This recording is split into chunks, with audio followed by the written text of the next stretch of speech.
Do aproveitamento paradigmático jurídico penal ao funcionalismo teleológico normativo constitucional em sentido forte.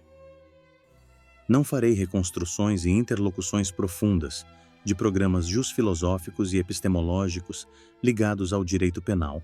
Entretanto, pretendo mostrar que os paradigmas científicos penais construídos, sobretudo a partir do sistema clássico positivista List-Belling, nos fornecem as pistas necessárias à compreensão da verdadeira essência do direito penal. O primeiro grande modelo científico mais bem estruturado de direito penal, ciência global de direito penal, que comumente nos referimos, é aquele conhecido como o causalismo penal ou ainda como o positivismo jurídico penal de Franz Edward Ritter von List, sistema List-Belling. Ele se preocupou com o problema da insegurança jurídica e do arbítrio subjetivista valorativo dos agentes do Estado frente ao indivíduo, definindo que a função jurídica do direito penal seria garantir os direitos do indivíduo contra quem ele se levanta. Magna Carta de delinquente.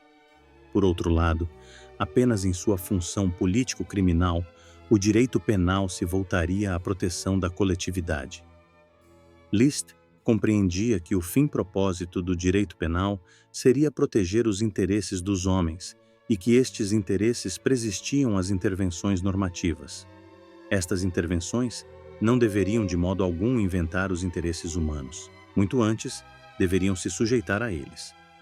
Temos, claro, uma pretensão de proteger a dimensão material das coisas por meio do sistema jurídico formal do direito.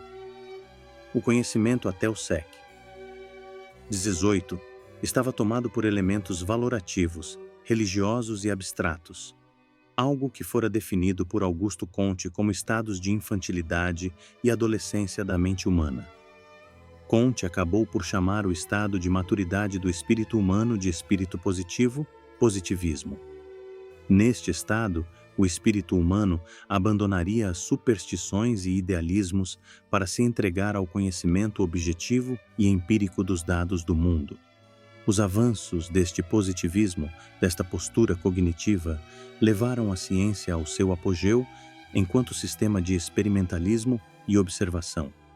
Ao ser incorporado pelo mundo jurídico, o positivismo fez com que o estudioso do direito identificasse o texto jurídico positivo como o objeto conhecível do direito. Este método e recorte epistemológico provocou a sensação de que as dificuldades oriundas da multiplicidade de compreensões sobre o direito, o justo e o juridicamente correto fossem superadas por meio da simples e clara experiência de conhecer o direito por meio do texto. Esta foi, naquele momento, a superação da maldição dos juízos de valor e abstrações que distorciam a ciência do direito. Nesta esteira, von List foi o primeiro grande programador do positivismo penal. A. Separando a ciência descritiva técnico-jurídica da filosofia e da política, prescritivas. B. Estruturando um conceito analítico de crime afastado dos instáveis e inconciliáveis juízos de valor. C. Fazendo uma descrição objetiva e absolutamente formal dos processos naturais e estruturais da conduta humana. D.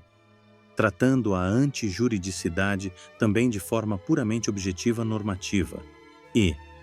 Tratando a causalidade enquanto mecanismo mecânico naturalístico. E F. Oferecendo a partir desta postura positivista um parâmetro mais razoável de segurança jurídica e legalidade frente às manipulações subjetivas dos operadores do sistema. Na verdade, List pretendeu fortalecer o Estado de Direito, vinculando o direito penal ao império da lei positiva. Para List, enquanto o nullum crimen, nulla poena sine lege, fosse o limite da interpretação das leis penais, a ciência jurídica manteria sua importância política. Sucedendo o sistema positivo causal de List, o neo-Kantis, Pimot, por seu turno buscou evidenciar cientificamente que todo o mundo da vida, que todo o mundo compreensivo tem em seus braços valores culturalmente compartilhados. Sendo assim, a compreensão do direito não poderia se dar de forma meramente objetiva, descritiva. Basicamente, o neocantismo revela que o direito positivo, gramaticalmente considerado, não tem um sentido próprio, a ser meramente descoberto e desvelado pelo cientista. Muito antes, todo direito positivo nasce e se volta a uma realidade de valores culturais, e só a partir destes pode sinceramente ser compreendido, livre da ilusão da imparcialidade. O neokantismo não nega a estrutura positivista em sede de teoria geral, e no campo do direito penal não nega a estrutura positiva analítica, entretanto, lança seu olhar ao elemento que atravessa por todos os lados e sentidos a positividade do direito, os valores. Assim, há uma pretensão de harmonizar o ser do direito positivo com a valoração de seu dever ser.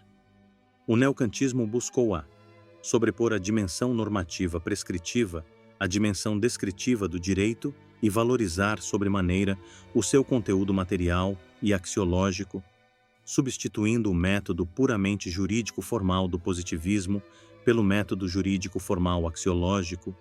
B. Substituir o método científico de observar e descrever pelo método de compreender e valorar. E C. Reaproximar metodologicamente o direito positivo e o direito ideal, o direito e a justiça, tudo por meio de uma filosofia dos valores culturais e antinaturalistas acoplada ao direito positivo. A suma forte é assim expressada: o valor não é, mas vale. Isso, na versão da chamada Escola de Baden Sul-Ocidental, implicaria em identificar na ação um sentido valorativo social e não meramente mecânico. B. Identificar a presença de elementos normativos e subjetivos nos tipos penais. C. Apresentar a danosidade social como elemento da antijuridicidade e D. Apresentar a culpabilidade como formação da vontade de forma contrária ao dever. Edmund Mesger foi proeminente figura que se valeu do neokantismo para redefinir conceitos da teoria do crime de forma a que estes se submetessem aos valores, neste caso, politicamente orientados. Após o período do neokantismo, o jovem Hans Welzel propôs uma reavaliação dogmática do direito penal a partir da redefinição ontológica do conceito de ação. Welzel estava preocupado com a verdade do acontecer da ação e do crime. Todo o projeto do mestre alemão de Bonn se ergueu sobre um elemento ôntico ontológico da conduta humana, o elemento finalístico da vontade. O professor Luiz Regis Prado pontua com precisão cirúrgica que, na verdade, a postura incorporada pelo finalismo representa algo muito maior que uma redefinição do conceito de ação segundo elementos ônticos. O finalismo foi uma real e significativa aproximação entre a epistemologia científica e a dogmática jurídico-penal. Welzel percebeu corretamente que a causalidade de Liszt era cega, ao passo que seu finalismo seria vidente por ser capaz de observar com maior profundidade a verdade sobre o sentido e o conteúdo da ação humana. Dogmaticamente, as consequências foram significativas, sobretudo em razão do deslocamento do dolo e da culpa para o tipo penal. A finalidade enquanto elemento do desvalor da ação. B. Concepção mais bem delimitada sobre as diversas tipicidades. C. Melhor compreensão da responsabilidade nos crimes omissivos e no injusto tentado. D. Sistematização da teoria do domínio final do fato. O que fica evidente é uma afirmação do objetivismo sobre o subjetivismo enquanto característica metodológica do projeto de Welzel. O professor alemão acaba por estabelecer parâmetros, elementos ônticos, capazes de resistirem e serem independentes da vontade estatal, o que foi reconhecidamente importante para fazer frente aos vícios do positivismo jurídico e ao relativismo axiológico instrumentalizado pelo Estado nazista, sendo que a natureza essencial das coisas foi um limite aos arbítrios da sanha político-punitiva. Em resumo, Welzel usou o método fenomenológico de investigação para afirmar suas bases em elementos materiais pré-jurídicos e pré-axiológicos. Isso porque, para Welzel, a questão central não é tomar em conta as tentativas do homem em determinar a ordem do real, e sim reconhecer que o homem já se encontra inserido numa estrutura ordenada da realidade. Mais recentemente, Klaus Roxin percebeu uma grave carência do direito penal, seu hiato com a política criminal. A relação que havia sido apartada pelo positivismo e por Liszt agora seria religada por outro penalista alemão de peso.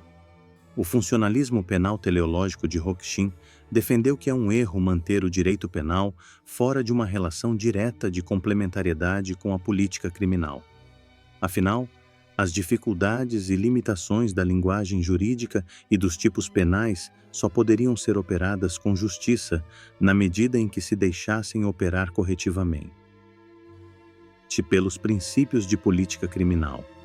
Na década de Roxin, com genialidade, convenceu a comunidade científica com seu Kriminalpolitik und Strafrecht, política criminal e sistema jurídico penal, de que a dogmática precisava de mais um passo de sofisticação operacional voltada não a elementos ontológicos, finalismo penal, e sim a funcionalização do sistema por princípios político-criminais. O professor categoricamente afirmou que deveria ser reconhecido no direito penal que também problemas político-criminais constituíam o conteúdo próprio da teoria geral do delito.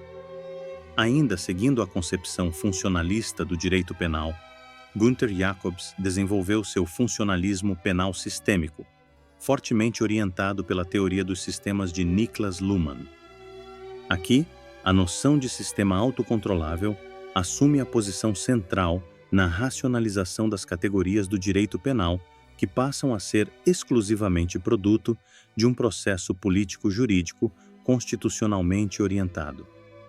No projeto de Jacobs, o objeto exclusivo para a compreensão do direito e dos seus institutos é normativo narrativo, ou seja, normativo linguístico positivo.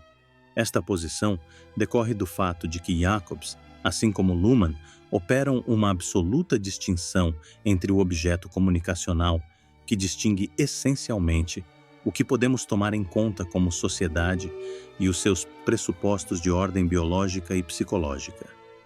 Por essa razão, o funcionalismo de Jacobs é também conhecido como normativo exagerado ou exclusivamente normativo, especialmente por ser enclausurado e autopoético. Esta é uma rapidíssima apresentação de orientações e esforços científicos que podem nos ajudar na compreensão da essência do direito penal. Também serve para que o leitor que não tem intimidade com os paradigmas epistemológicos penais faça uma viagem aérea por séculos de encontros e perdimentos científicos penais. Sem dúvida alguma, cada um destes 5 paradigmas nos mostraram que o direito penal deve responder a algumas demandas, respectivamente, por 1. Segurança jurídica e limitação de arbítrios, atentando a processos causais, 2. Reconhecimento e preservação de valores, 3. Realismo ôntico-ontológico, 4. Vinculação a princípios político-criminais e 5. Coerência sistêmica normativa.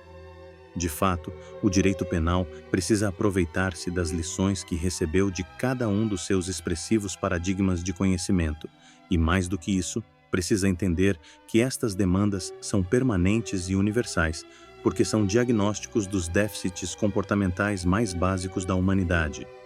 1. Tendência ao arbítrio. 2. Inclinação ao progressismo descontrolado. 3. Tendência ao idealismo fantasioso. 4. Tendência ao autoritarismo e 5. Tendências às incoerências sistêmicas, erros silogísticos e à corrupção. Portanto, quanto ao nosso real interesse aqui, pontuamos que o acerto não está exclusivamente com Liszt, Mesger, Welzel, Roxin ou Jacobs, porque a verdade é sempre superior ao agente de conhecimento e à sua própria amostragem. Cada nova descoberta mostra que tudo o que sabemos agora, sabemos em parte, e também mostra que quando o novo vem, tudo que era em parte se desmancha, quando falso, ou se integra naquilo que chegou por último, quando verdadeiro. Por essa razão, vejo um ponto comum no espírito produtivo dos paradigmas científicos penais. Todos se levantaram contra fragilidades do espírito humano imbricadas na prática penal, e para tanto buscaram subsídios e ferramentas para fazer frente ao histórico inimigo do conhecimento, o espírito de erro. List, Mesger, Welzel, Hoxin e Jacobs pretenderam respostas direcionadas às debilidades da personalidade e da convivência humana. Essa verdade nos permite afirmar que 1. Segurança jurídica e limitação a arbítrios. 2. Preservação de valores. 3. Realismo ôntico. 4.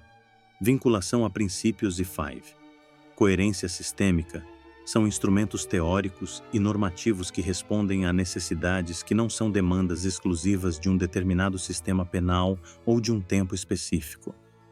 Esta é uma grande pista que temos e que devemos agarrar nesta perigosa travessia do tormentoso oceano da corrupção da alma humana, rumo às calmas e translúcidas águas da verdade e da liberdade. Quando vejo propostas que muito facilmente negam os esforços e avanços alcançados pelos servos da razão de outrora, tenho a sensação de ser aconselhado por uma voz que me pede para não esquecer de como eram as coisas quando estávamos perdidos, e então fomos achados pela razão em cada um daqueles momentos. 65. Tenho por precaução ouvir esta voz. Por todo o exposto, o funcionalismo teleológico constitucional em sentido forte, aqui defendido, se mostra como uma acertada forma de prescrevermos um caminho de cura ao direito penal.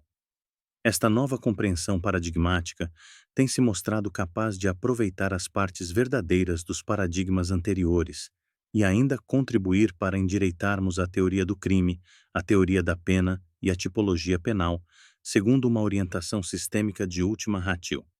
É justamente nesta medida que o direito penal precisa ser assumido como um mecanismo voltado à integridade do corpo social por meio de sua função repressiva gerencial e de sua função extrasemântica, difusa em conexão com o deslocamento da sua base normativa para os fundamentos e objetivos da República do Brasil. O direito penal, portanto, se estou sendo claro, não equivale a um mero catálogo de regras nominalmente penais, e sim a uma prática social interpretativa que se vale dos momentos em que os erros se deixam ser percebidos, crimes, para encontrar as respostas acertadas, a correção e a verdade no trato da temática posta em tela. Assim, dito de outro modo, a prática penal deve produzir conhecimento e aprendizagem para realimentar e orientar as demandas e carências civilizatórias de ordem constitucional, internas e externas ao sistema normativo.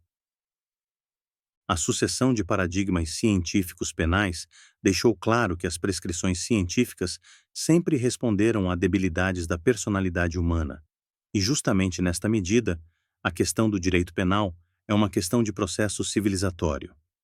Categoricamente, o direito penal deve se voltar contra a debilidade do corpo social e não apenas contra os efeitos destas debilidades. Do contrário, nunca romperemos o véu que nos esconde de nós mesmos e de nossas irresponsabilidades. Portanto, a ciência penal deve levar para dentro da caverna da ignorância dos homens, acusadores e acusados, os capítulos que já foram escritos, candeeiros e também espelhos. O funcionalismo defendido aqui trará significativas mudanças na teoria do crime, teoria da pena, tipologia penal, compreensão do bem jurídico, extensão da imputação, do nexo causal e orientação do postulado de última ratio.